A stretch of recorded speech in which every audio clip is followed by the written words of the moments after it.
Now, investigations are underway into the Pulwama terror attack. Security forces in Kashmir have detained about 7 people so far. The National Investigation Agency has joined the Jammu and Kashmir police probe. Multiple raids were also conducted in the valley, and the government has strongly condemned the attacks, with Prime Minister Narendra Modi saying that those responsible will pay a very heavy price. And also the security forces will be given a free hand to deal with the terrorists in the way in which the security forces feel is required.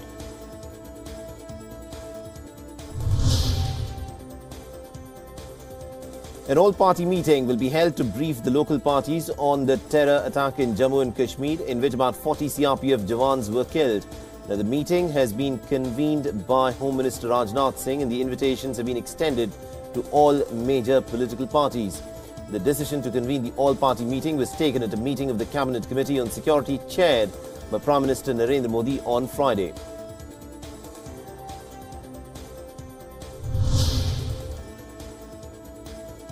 Now, India's Foreign Minister Sushma Swaraj will be undertaking a 4-day visit to Bulgaria, Morocco and Spain starting from today. External Affairs Minister will be on an official visit to the Republic of Bulgaria on the 16th and the 17th of February 2019.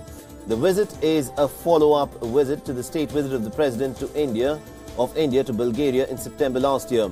And this is the first ever visit of an Indian External Affairs Minister to Bulgaria. And during the visit, Sushma Swaraj will be meeting with the Deputy Prime Minister and also the Foreign Minister of the Republic of Bulgaria.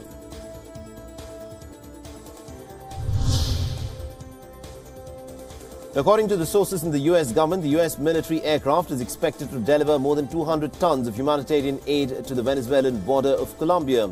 The US State Department is expected to make an official announcement about the shipments pretty soon. Earlier, the US Special Envoy to Venezuela had said that aid effort was being coordinated with the opposition team, but also said that aid would not be forced into Venezuela.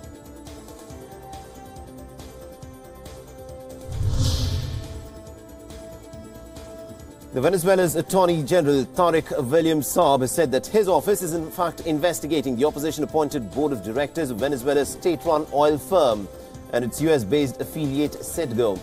Now, Saab said that only Venezuelan President Nicolas Maduro has the authority to designate the members of the board. Now, the board members were appointed by Venezuelan opposition leader and also the self-proclaimed interim president Juan Guaido. Venezuela's Constitutional Court of the Supreme Court of Justice announced that it was barring the board members from leaving the country or transferring any assets abroad.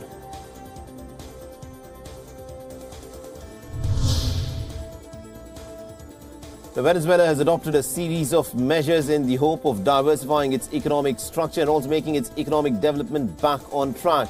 The Venezuelan authorities have approved a new privately run currency exchange system in late January, aiming to crack down on illegal foreign exchange transactions.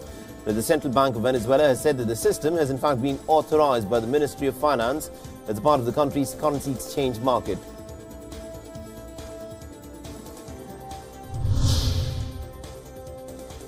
US President Donald Trump has gone ahead and has declared a national emergency on the US-Mexican border wall issue in order to get money to build his promised border wall.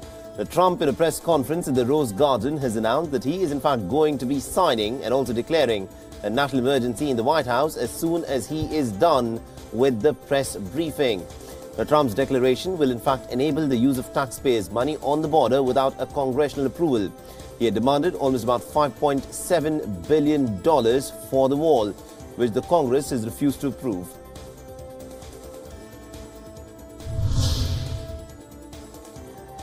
Chinese President Xi Jinping has met with US Trade Representative Robert Lighthizer and Treasury Secretary Steven Mnuchin, who were in Beijing for a new round of China-US high-level economic and trade consultations.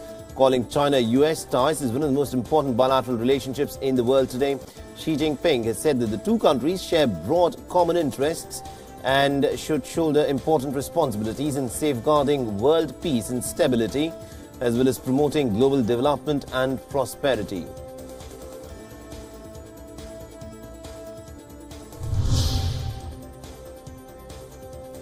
A gunman opened fire in an industrial warehouse in Aurora in Illinois, killing about 5 people and wounding 5 police officers before he was shot dead.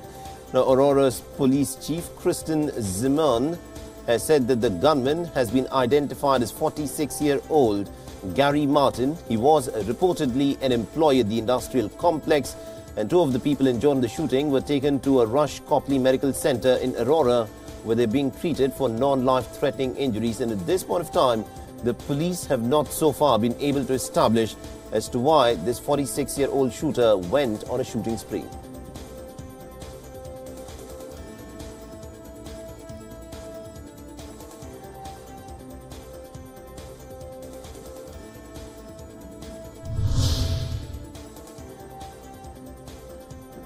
The rape and sexual violence against women and girls as young as 8 is still widespread in northern and also in South Sudan, despite the signing of a peace deal to end the civil war in September 2018. A report by the United Nations Human Rights Office and the United Nations Mission in South Sudan has recorded as many as about 175 cases just between September and December 2018. The United Nations has called for an independent investigation and has said that the government and leaders of armed groups must hold to account any perpetrators within their ranks.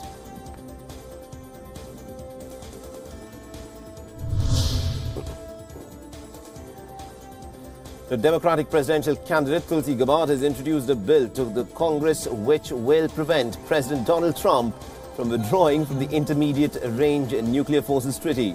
Gabbard has said that the INF Treaty Compliance Act will ensure that the United States remains in compliance with the INF Treaty by prohibiting funding for the testing and evaluation, procurement or fielding of weapons that would breach the agreement. The legislation will prohibit the use of any taxpayers' dollars for weapons that violate the INF Treaty, despite President Donald Trump's planned withdrawal.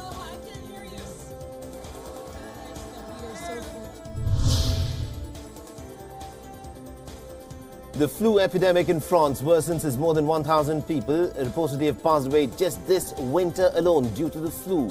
For the past several weeks, hospitals and clinics have been full of patients as the flu epidemic continues to affect the entire metropolitan area. The epidemic broke out relatively late this year and the residents have been asked to avoid being infected or infecting others by maintaining distance.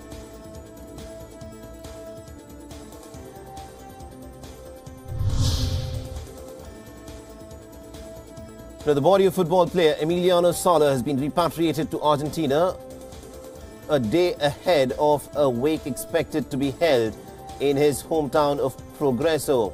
The striker's body arrived from London to Eliza International Airport in Buenos Aires, and the funeral cortege will make its way to Progreso, where a vigil is scheduled to take place at a gymnasium near to Sala's youth club headquarters. The Cardiff City manager Neil Warnock and also the chief executive Ken Chu are amongst those who will be attending Sala's funeral.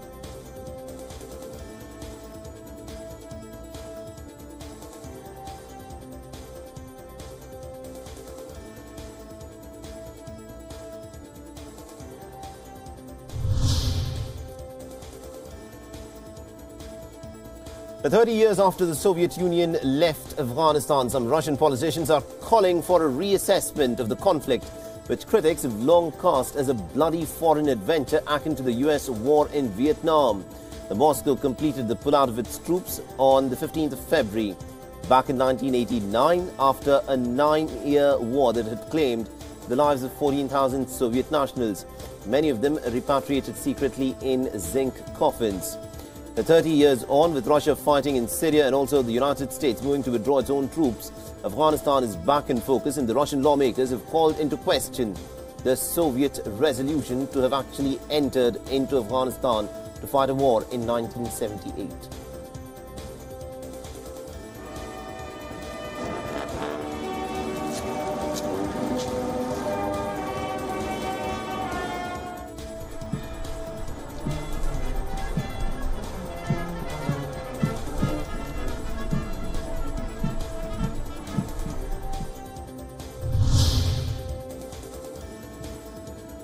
Lebanon's parliament gave the new coalition government the green light to start working with a vote of confidence after a televised session to debate its proposed policies. Prime Minister Saad al-Hariri has said that the government will prioritise economic reforms needed to bring Lebanon's massive public debt under control.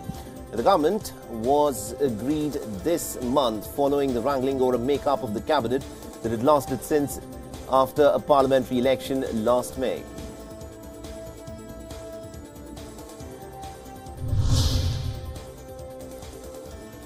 Thousands of British students took a day off school to demand that politicians act on climate change. Now, young children and also teenagers alike gathered at a protest in London's Parliament Square to send their politicians a cross-generational message of both indignation and hope.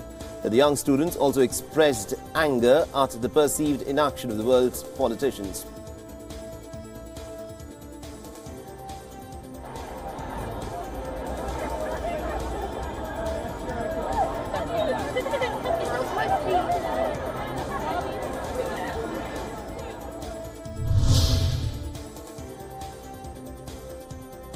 The flood waters severely damaged main roads along parts of California's State Route 243 and 138 is the year's wettest storm to hit the region. Some areas of this on State Route 243 were also cut off as gushing flood waters filled the gaping holes caused by the intensity of the storm. The California Transportation District 8 has posted video clips on social media to warn motorists of the dangers caused by the floods and also advise them of roads that were simply not passable.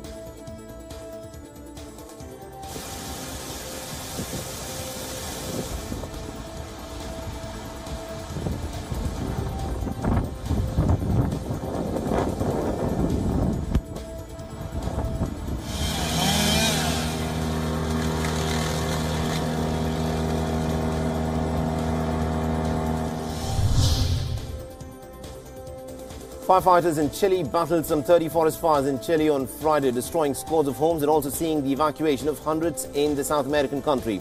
The authorities have issued a red alert in the country's southern region. Planes have been mobilized to help firefighters on the ground, with some 30 planes and helicopters joining in on the efforts.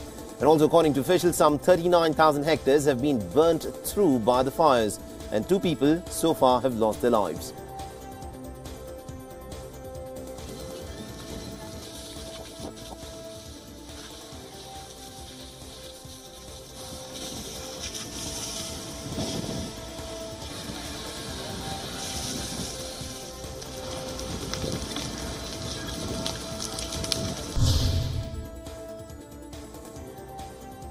Putin has continued his impressive streak of fitness activities over the last few days. Together with the Belarusian President Alexander Lukashenko and his son Nikolai, the Russian president participated in a hockey game in Sochi. This despite receiving a minor injury when he had joined the state national judo team for training and had a sparring session with gold medalist Beslan Mudranov.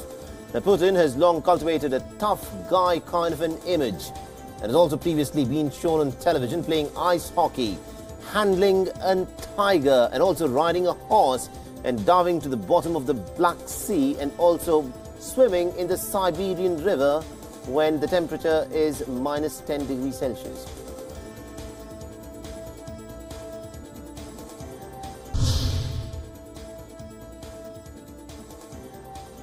The streetwear boyfriend blazers and also pantsuits are not just fashion trends models these days, at least not for the Chinese designer Connie Ye. The designer organized the first ever Kids Fashion Week in Paris in the lead up to the Paris Fashion Week later this month. Now, the Hangzhou-based designer, who has a 4-year-old daughter, says that she wants her brand to encourage children to develop a personal style.